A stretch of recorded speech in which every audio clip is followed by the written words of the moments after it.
Hey guys, Omni here. We are back with Legends Tomorrow, the only Arrowverse show that isn't having its finale this week.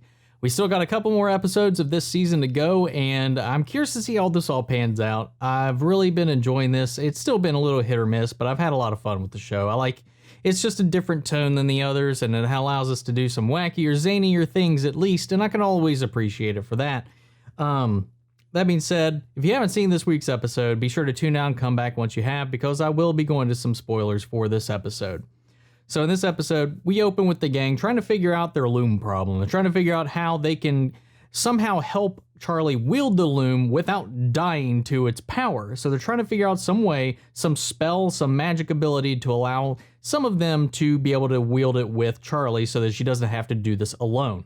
So they're going through the spell books and they come across the Chalice of Dionysus. And, what's funny about this, it's the chalice that belonged to the god Dionysus, the god of wine, party, ecstasy, all that junk. And Nate recognizes this from his college days.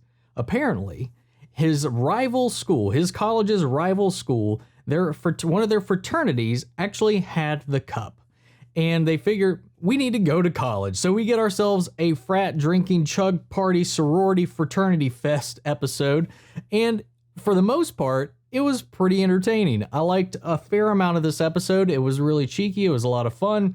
Some of the bits with Astra, I think, was a little bit grating. And I think that's just because that character in general is still kind of softening up a little.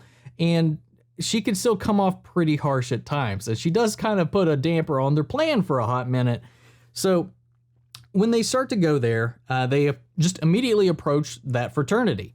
And they realize, or at least Clotho, Charlie realizes that the head of that fraternity is actually Dionysus himself. And Nate even was like, he points out, he's like, man, that's the same guy that was leading the frat when I was in college. He still looks like he hasn't aged a day. And because he hasn't, because he's a god and he's just been living his endless party life. The best life he could have here. So him and Clotho kind of have a little reunion for a moment. And then Astra, in her just scrappy ways, is like, I'm tired of this junk, and just tries to take the chalice, but she can't lift it up. And that's when he's like, oh, I see. So you're not here for a reunion. You're just here for my chalice? Well, if you want my chalice, you're going to have to play for it. You're going to have to pledge to one of these sororities or fraternities and compete in the Chug Challenge and earn it. So that's how we get our setup for the episode. And of course, the gang brings Lita along because this is actually her dream school and she wants to go on a tour and visit the campus. So Mick takes her on this tour of the campus. And of course, she's with some snooty, trust fund kids and stuff, and people who are alumnus to this school, just kind of making them feel, undeserving in a lot of ways, and definitely making Mick feel like he's an unaccomplished father. I mean, which he is in a lot of ways, but, definitely making him feel self-conscious about his position as a father for Lita and how he himself reflects on her and her potential to get into the school. And it weighs in on him. He gets self-conscious about it, and he midway through the tour, he swaps out with Nate, and he's like, "You're her father now." And I was like, "Oh man, that hit me." I was like, "Oh shoot, that sucks, man." So Nate continues this tour with her, and they start scoping out the whole party row and everything, while the rest of the gang, all the females of the group, try to partake in some sororities and pledge into some of them. And of course, that goes sideways because Charlie and Astra get into a fit at one of the little get-togethers and completely blows it for everybody at their table and ruins it for themselves completely, which pans back to Nate. And this section where Nate and Lita are in these frat houses, there's something about Dionysus and the way he carries himself that made me think of Zac Efron in Neighbors.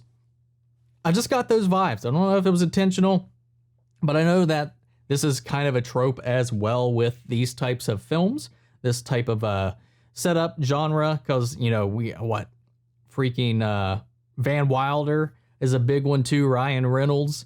But yeah, it was a lot of fun. Nate, though, is just trying to live his glory days. He's like always talking about how he shotgun Nate. and he tries to get in with everybody, still be cool and be hip, not be calling pops and all this stuff. So he kind of gives into it, and they were like, they play it up, at least Lita kind of succumbs to it, and I was like, all right, you clearly have a thing you want to do. You got a little bit of a man crush on this guy from back when you were in college, so go have fun while you're in there fraternizing. God, I can't say it. When he's in there hanging out with everybody, she's just going to snoop around and see if she can find the chalice, which she does, but she can't pick it up. She can't take it with her because, of course, it has to be bestowed upon you. It has to be earned and granted by Dionysus himself. Nate's just having a blast. He's going through a bunch of things just to relive those days. He gets spanked with a plank. He's like, dude, this is 2020. We can't really do this. And he's like, do it.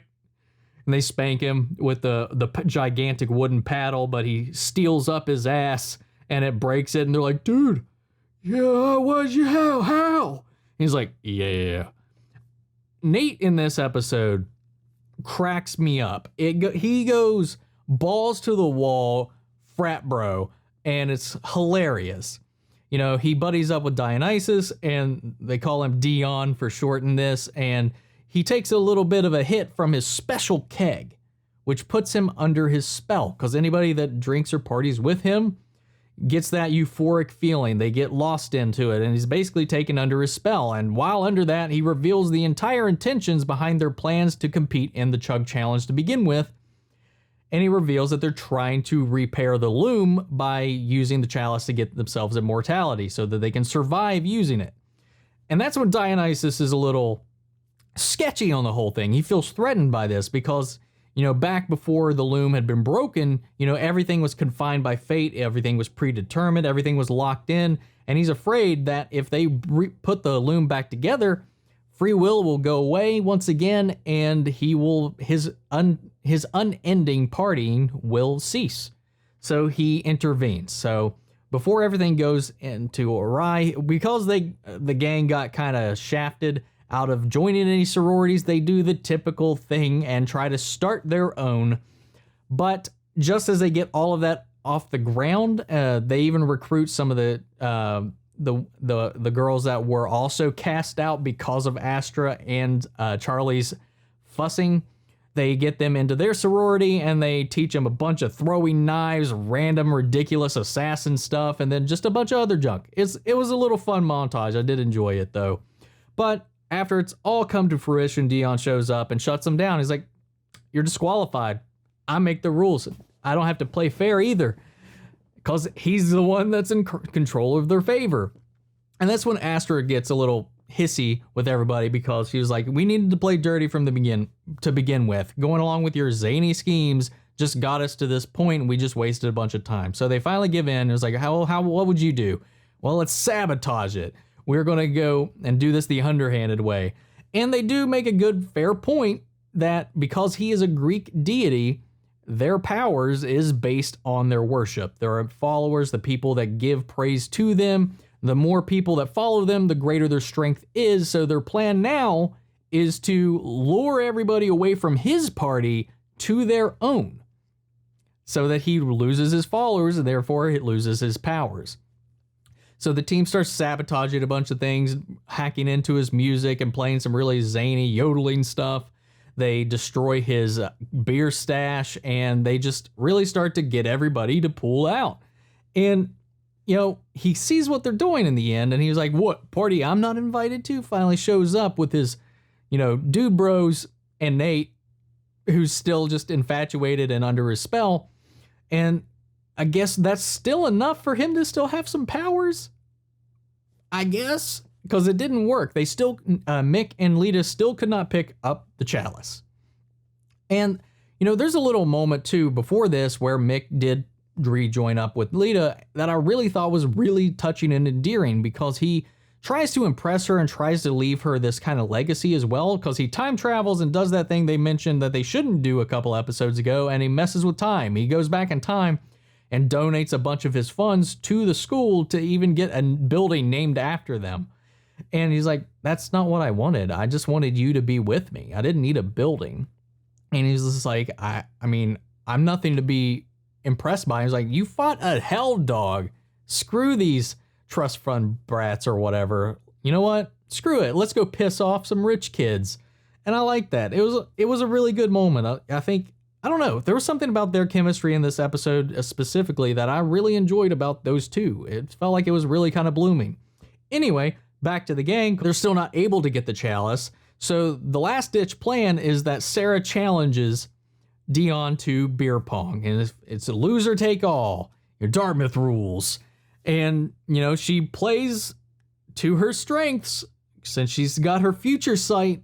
So because before they set up, they shake hands as willing participants, and she gets a glimpse of all of his future moves. It's all implied. It's not really said out loud, but you get the little like super swoosh thing when she grabs his hand and the slow-mos, and you're like, that's what's happening, because she's been doing that multiple times throughout the episode. You know, when Astra is really mad at one point because of how ridiculous the team is being, she was like, grabs Astra's hand for a second. He's like, yeah, she's definitely wants to kill you all. So hide that fork. She wants to use it. And I thought that was so freaking funny, man. So they've been building that up throughout the episode. It just wasn't thrown out of there out on a whim. And I like that. And this sequence is shot very well. I like the way they shot it, the close-ins, the zoom-ups, the editing. It was a lot of fun. But Sarah wins with a flawless victory against Dion, and that's it. They win. They get the chalice, and that's it. You know, his fears are a little bit, you know, relieved whenever he kind of takes some time to get to know them a little bit farther, to feel in and have these moments with everybody, especially with this competition, the way they've been playing and handling everything. And especially with his pre-existing relationship with Clotho, he feels like he can trust them to not screw things up with the loom. He's like, just promise me that you don't mess with my partying when they put the loom back together. And it comes time for everybody to take their turn with the chalice and gain their 1 day of immortality. Everybody except for Zari, who's still observing Ramadan at this point. So she's the only one that doesn't get that, which I respect. And I like how it plays out, because she's the odd person out while everybody drinks it. And then she's just like, oh my God, you're all glowing. Because they all start to glow this gold aura for a moment as it soaks in. You know, over this period, Astra's warmed up to these new pledges to their sorority, these kids that have joined and kind of grown with them, especially the more emo theatrical one. I liked that bonding moment, that connection that they made together. And she sees them off. She sees them off as they're leaving. And it's at that point that Lachesis shows up, calls upon the favor that Astra swore to her when she had agreed to help Astra with John. So what is she going to ask? What is she going to have Astra do? Sabotage the team? Sabotage the loom? Who knows? Opens the door to a lot of things. There's a lot of things that I enjoyed in this episode. The characters, the actors themselves had a lot of fun with these roles. You could definitely tell they were leaning into it and enjoying themselves, especially Nate. The moments with Mick and Lita were really nice and touching, and I thought that was really well handled. And it didn't get too off the walls, aside from some of the stuff that Nate was doing. I really enjoyed it. And Dionysus as a character, Dion, he was really charming, and I like the chemistry that he had with everybody on the show. I thought it really worked, and he was really, you know, I don't know, he presented a very clear, strong character, and I enjoyed it. I wonder if we'll see him again. We'll see him in the next episode. Who knows? I'm curious of how this is all going to pan out. I did forget to mention that I thought it was hilarious and also horribly irresponsible that for their frat house, they used Constantine's mansion. And at the end of the episode too, as the pledges are leaving, one of them actually was like, this cane was yelling at me. And she found the little bulldog staff, walking cane, and gave it to John. And he was like, no, you've just had too much to drink. Skippity-doo. No, don't do drugs. It was really fun. There was a lot of charming qualities of this episode. There were some things that were a little wacky for what they were, but I liked it. It was really endearing. That's my thoughts on the episode, though, since this is our only DC show on CW that is continuing past this week. We got We got a couple more episodes to go. Can't remember. I forget. I don't. What at this point of recording this, I can't remember what number this is. I've already forgot. Taking in all the details of every episode, I just lose it. But I know next week, right? Next week, Stargirl is premiering, and I'll probably be adding that to the shows that we cover. I may even, don't hold me to it, I might even do reactions to that one. It's going to be a shorter, more limited run, especially compared to these other shows, since it's DC Universe first. So I'll be watching it there, obviously, before it would air on CW. So, yeah. At the very least, I will definitely be making a wrap-up video for these, because I know there's going to be a lot of nuggets in there to chew on with the bunch of different threads and connections that it has with the greater DC universe within the show. Especially, you can get that from the trailers. I'm excited. I'm excited to check that out and add that to the list. But that's it for today, guys. Thank you all for tuning in. I will catch you guys next week in the next episode of Legends of Tomorrow. Thank you all for tuning in. I hope you all have a safe time, and I will catch you guys next time. Take care, everybody.